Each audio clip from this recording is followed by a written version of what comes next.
Welcome back students to your subject Business Studies chapter first. In the last video we have discussed about commerce, in which we have studied about trade. In this video we are going to study about auxiliaries to trade. So let's start. Already हम पढ़ चुके हैं कि trade क्या है, buying and selling of goods. लेकिन जो auxiliaries of trade है मीन्स सामान को बेचने और ख़रीदने में के अलावा और भी बहुत सारी एक्टिविटीज़ होती हैं, जैसे ट्रांसपोर्टेशन, फाइनेंस, बैंकिंग, इंश्योरेंस। इन सभी एक्टिविटीज़ को हम बोलते हैं auxiliaries to trade. Activities which are meant for assisting trade are known as auxiliaries to trade. These activities are generally referred to as services because these are in the nature of facilitating the activities relating to industry and trade. Means क्या है, ये जो activities है इनको हम सुविधाएं भी बोल सकते हैं कि एक सामान जो प्रोड्यूसर बना रहा है उसको मार्केट तक आने में कौन कौन सी सुविधाएं देनी पड़ती हैं। कई सारी रिस्क होते हैं, एक्सीडेंट हो सकते हैं, थेफ्ट, चोरी हो सकता है माल, उनसे बचने के लिए इंश्योरेंस कराना होता है। इसके अलावा एक जगह से दूसरी जगह तक सामान आ रहा है तो उसके लिए ट्रांसपोर्टेशन की सुविधा लेनी पड़ती है। जब कोई प्रोड्यूसर सामान बनाता है तो उसका एडवर्टाइजमेंट कराना होता है, तो एडवर्टाइजमेंटिंग भी एक एक्टिविटी है। तो इस तरह की वो सभी एक्टिविटीज़ जो किसी सामान को उपलब्ध कराने में आवश्यक होती है, उन सभी एक्टिविटीज़ को बोलते हैं सुविधाएं, जो कि ऑक्सिलरीज टू ट्रेड के नाम से जानी जाती हैं. Transport, banking, insurance, warehousing and advertising are regarded as auxiliaries to trade.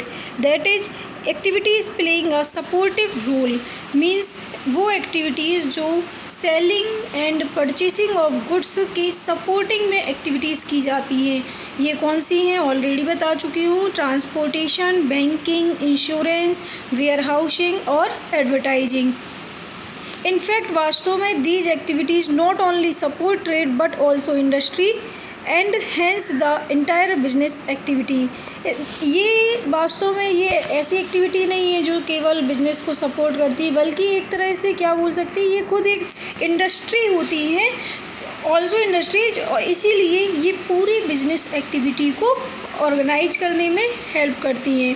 However, जो भी है, auxiliaries are an integral part of commerce in particular and business activity in general. auxiliaries activities क्या हैं, ये कॉमर्स का इंटीग्रल पार्ट है, एक महत्वपूर्ण हिस्सा है और बिजनेस एक्टिविटी को नॉर्मली जाना जाता है. These activities help in removing various hindrances which arise in connection with the production and distribution of goods. ये जो एक्टिविटीज़ हैं, ट्रांसपोर्टेशन, बैंकिंग, वेयरहाउसिंग, एडवर्टाइजिंग, तो ये सारी एक्टिविटीज़ कई सारी अवरोधों को, कई सारी समस्याओं को भी रिमूव करने में हेल्पफुल होती है. Transport facilitates movement of goods from one place to another. Transport का काम है कि किसी सामान को एक जगह से दूसरी जगह पहुंचाना. Banking provides financial assistance to the trader.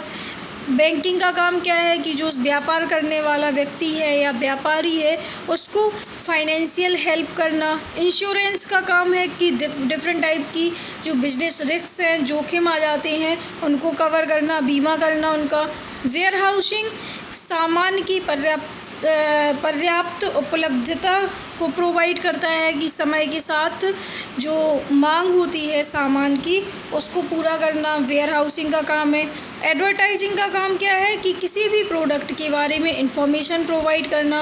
In other words, these activities facilitate movement, storage, financing, risk coverage and sales promotion of goods. और दूसरे शब्दों में हम क्या बोल सकते हैं, ट्रांसपोर्टेशन का काम क्या है, मूवमेंट ऑफ गुड्स. वेयरहाउसिंग का काम क्या है, स्टोरेज. बैंकिंग का काम क्या है, फाइनेंसिंग. इसके अलावा जो आपके इंश्योरेंस कंपनीज हैं इनका काम है रिस्क कवरेज. और जो एडवर्टाइजिंग एक्टिविटी है इसका काम है सामान का प्रमोशन करना, सेल्स प्रमोशन ऑफ गुड्स, जिससे ज़्यादा से ज़्यादा कंज्यूमर इस प्रोडक्ट्स के बारे में, पर्टिकुलर प्रोडक्ट के बारे में पूरी इन्फॉर्मेशन प्राप्त कर सकें। Auxiliaries to trade are briefly discussed below. First क्या है आपका, transport and communication, already discuss कर चुके हैं। Production of goods generally takes place in particular locations. For instance, tea is mainly produced in Assam, cotton in Gujarat and Maharashtra, jute in West Bengal and Odisha, sugar in UP, Bihar and Maharashtra and so on। कई सारे ऐसे products हैं जो किसी particular reason में ही उगाए जाते हैं। जैसे टी प्लांट्स हैं, वो कहाँ पर है, मेनली असम में होते हैं। कॉटन गुजरात और महाराष्ट्र में होता है। जूट वेस्ट बंगाल एंड उड़ीसा में प्रोड्यूस किया जाता है। शुगर यूपी, बिहार और महाराष्ट्र में। और कई सारे ऐसे प्रोडक्ट्स हैं जो एक पर्टिकुलर रीजन में प्रोड्यूस किए जाते हैं।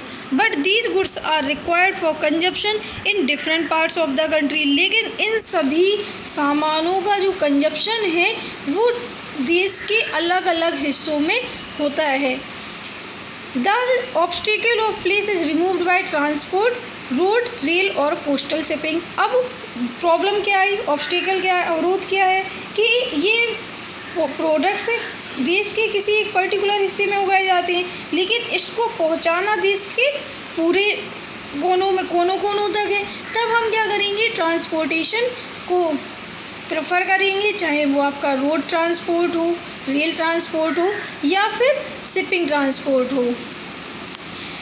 Transport facilitates movement of raw material to the place of production and the finished products from factories to the place of consumption।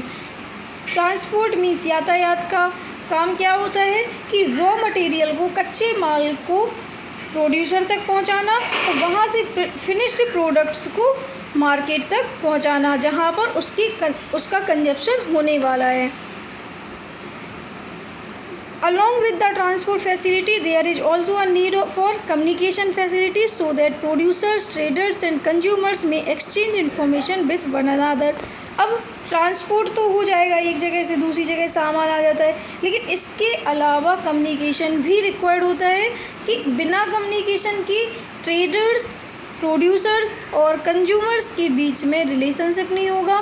सामान को बेचना है, एक जगह से दूसरी जगह पहुंचाना है, तो इसलिए transportation and communication are also part of business activities auxiliaries to trade. Thus, postal services and telephone facilities may also be regarded as auxiliaries to business activities। Communication postal services के द्वारा हो सकता है, टेलीफोनिक भी हो सकता है। तो इस तरह से जो पोस्टल सर्विस है और जो टेलीफोन एक्टिविटीज़ हैं, फैसिलिटीज़ हैं, इनको भी हम बिजनेस एक्टिविटीज़ में इंक्लूड करते हैं। Second one is banking and finance. Business activities cannot be undertaken unless funds are available for acquiring assets and meeting the day-to-day expenses। Business activities पूरी कब होंगी, जब आपके पास पूंजी होगी, जो पैसे हाथ में होंगे। तो इन सभी प्रॉब्लम्स को सॉर्ट आउट करने के लिए, बिजनेस एक्टिविटीज़ को बढ़ावा देने के लिए बैंकिंग सेक्टर आपको एज अ लोन देता है, नेसेसरी फंड प्रोवाइड करता है। Necessary funds can be obtained by businessman from a bank के द्वारा आपको नेसेसरी आवश्यक फंड मिल जाता है। दस इस प्रकार banking helps business activities to overcome the problem of finance. इस तरह से जो बैंकिंग है वो फाइनेंस की प्रॉब्लम को दूर करता है। अगर कोई बिजनेस एक्टिविटी हो रही है, वहाँ पर फंड की प्रॉब्लम है, तो आप बैंक से हेल्प ले सकते हैं। Commercial banks generally lend money by providing overdraft and cash credit facilities, loans and advances। Commercial bank क्या होते हैं, नॉर्मली रुपए उधार देता है, ओवरड्राफ्ट बनाकर, कैश क्रेडिट फैसिलिटी के द्वारा, लोन्स के द्वारा या फिर एडवांस के द्वारा। Banks also undertake collection of checks, remittance of funds to different places and discounting of bills on behalf of traders। Banks का काम भी होता है कि कैसे ट्रेडर्स के द्वारा व्यापारियों से पैसे निकालना, तो वो भी अपनी अपनी पॉलिसी बना कर रखते हैं। इन फॉरेन ट्रेड अगर विदेशी व्यापार है, payments are arranged by commercial banks on behalf of importers and exporters. अगर आपके कोई फॉरेनर ट्रेड है, मीन्स विदेशी व्यापार है, तो एक्सपोर्टर्स और इम्पोर्टर्स के थ्रू बैंक्स में फाइनेंसिंग एक्टिविटीज़ होती हैं। Commercial banks also help promoters of companies to raise capital from the public. और कॉमर्शियल बैंक पूंजी को भी बढ़ाने के लिए काम करती हैं। तो this is about the banking facility which is also a business activity. And the next one is insurance. Business involves various types of risks. Factory building, machinery, furniture, etc. must be protected against fire, theft and other risks. Business में कई सारे जोखिम भी होते हैं, जैसे कि factory building, कोई फैक्ट्री का निर्माण हो रहा है, मशीन का निर्माण हो रहा है फर्नीचर, तो उसमें कोई एक्सीडेंट हो सकते हैं। और इसलिए इन सभी चीज़ों को बचाने के लिए, आग से बचाने के लिए, चोरी से बचाने के लिए या दूसरी तरह की जो रिस्क है उसको बचाने के लिए इंश्योरेंस प्रोवाइड कराया जाता है। Materials and goods held in stock और in transit are subject to the risk of loss और डैमेज। जो सामान आपका स्टॉक में रखा हुआ है या ट्रांसपोर्टेशन के थ्रू एक जगह से दूसरी जगह पर जा रहा है, तो वो जोखिम पूर्ण होता है। हो सकता है चोरी हो जाए, आग लग जाए या किसी दूसरे तरीके के जोखिम उठाने पड़ सकते हैं। Employees are also required to be protected against the risk of accident and occupational hazards. और इसके अलावा सामान के साथ साथ एम्प्लॉयज़ भी होते हैं जो डिफरेंट टाइप के रिस्क उनके साथ हो सकते हैं कि वो कहीं जा रहे हैं, एक्सीडेंटल हो जाए या फिर उनको कोई और दूसरे हजार्ड्स हो, तो इनसे बचने के लिए इंश्योरेंस कराया जाता है। Insurance provides protection in all such cases. Insurance क्या करता है इन सभी केसेस में इन सभी केसेस में सुरक्षा प्रदान करता है।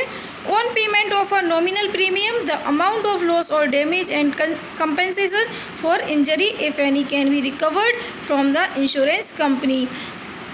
कुछ प्रीमियम फिल करना होता है इंश्योरेंस में, जिससे कि अगर इस तरह से कंडीशंस बनती हैं तो उसका जितना भी रिकवरमेंट होता है, जितना भी पैसा लग रहा है, तो वो insurance company as a recover provide कराती है। नेक्स्ट है warehousing. Usually goods are not sold और consumed immediately after production. Normally जो सामान बनता है, ऐसा नहीं है कि आपने 100 यूनिट का प्रोडक्शन किया है और एक बार में ही 100 यूनिट आपकी सेल हो जाएं, तो उसको कहीं ना कहीं रखा जाता है। They are held in stock to be available as and when required. इसलिए उनको स्टॉक में रखा जाता है जिससे जब आवश्यकता हो तब आप उस सामान की खपत कर सकें। Special arrangement must be made for storage of goods to prevent loss और डैमेज। कई सारे स्पेशल अरेंजमेंट किए जाते हैं जिससे कि कोई भी सामान अगर गोदाम में रखा है तो पूरी सुरक्षा के साथ रखा जाए। Warehousing helps business firms to overcome the problem of storage and facilitates the availability of goods when needed. Warehousing का काम क्या होता है कि सामान जो आपने सुरक्षित रखा है, तो जब उसकी ज़रूरत हो तब आप उस सामान को अपने भंडार गृह से, गोदाम से अवेलेबल कराएं। Prices are thereby maintained at a reasonable level through continuous supply of goods. और जब आपकी सामान की एक कंटिन्यूस सप्लाई होगी, लगातार पूर्ति की जाएगी, तो आप उनके प्राइस को भी मेंटेन कर सकते हैं।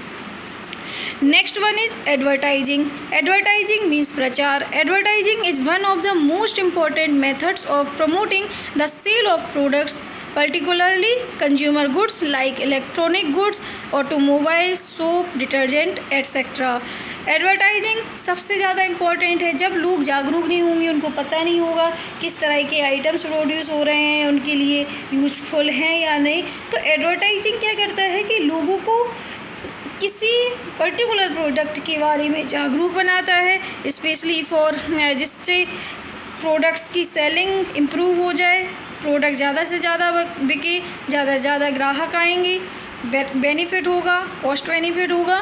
तो इस तरह से जो एडवर्टाइजिंग है, इलेक्ट्रॉनिक गुड्स की भी हो सकती है, ऑटोमोबाइल्स की भी हो सकती है, साबुन की भी हो सकती है, डिटर्जेंट्स की भी हो सकती है। और ये आपने देखा ही होगा, टीवी में एडवर्टाइज आते हैं, आप इंटरनेट खोलते हैं तो उसमें भी आपके एडवर्टाइजमेंट आने लगते हैं। उनका काम क्या है, सिर्फ आपको प्रोडक्ट्स के बारे में अवेयर कराना, जिससे आप उस प्रोडक्ट्स को परचेज़ करने के लिए एक्साइटेड हो जाएं। Most of these goods are manufactured and supplied in the market by numerous firms, big or small। कई सारे ऐसे सामान होते हैं जो कई सारी फर्म्स के द्वारा निर्माण किए जाते हैं, चाहे वो छोटी हो या बड़ी हो। It is practically impossible for producers and traders to contact each.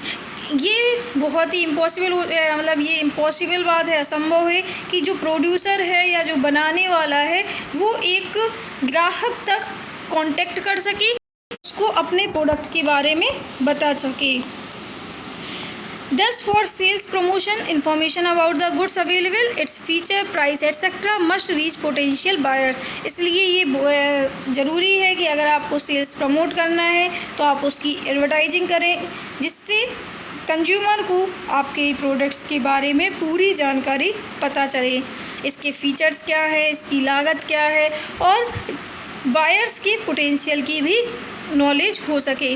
Also there is a need to persuade potential buyers about the uses, quality, prices, competition, information about the goods. इसके अलावा एक ही सामान दो अलग अलग कंपनी बना रही हैं तो उनके बीच में क्या डिफरेंस है, क्वालिटी डिफरेंस क्या है, लागत में क्या है, कितना लॉन्ग टर्म चलने वाला है, तो इन सभी की क्वालिटीज़, इन सभी फीचर्स के बारे में एडवर्टाइजिंग के थ्रू ही कंज्यूमर को नॉलेज होता है। Advertising helps in providing information about available goods and including customers to buy particular items। Advertising इस तरह से क्या करते हैं कि जो सामान है, जो उपलब्ध सामान है, उसके बारे में बताता है, उसके पूरी फीचर्स के बारे में बताता है, साथ ही साथ कस्टमर्स को उन सामान को ख़रीदने के लिए एक्साइटेड भी करता है। तो advertising is a most important business activity which is related to trade to auxiliaries to trade. Thank you.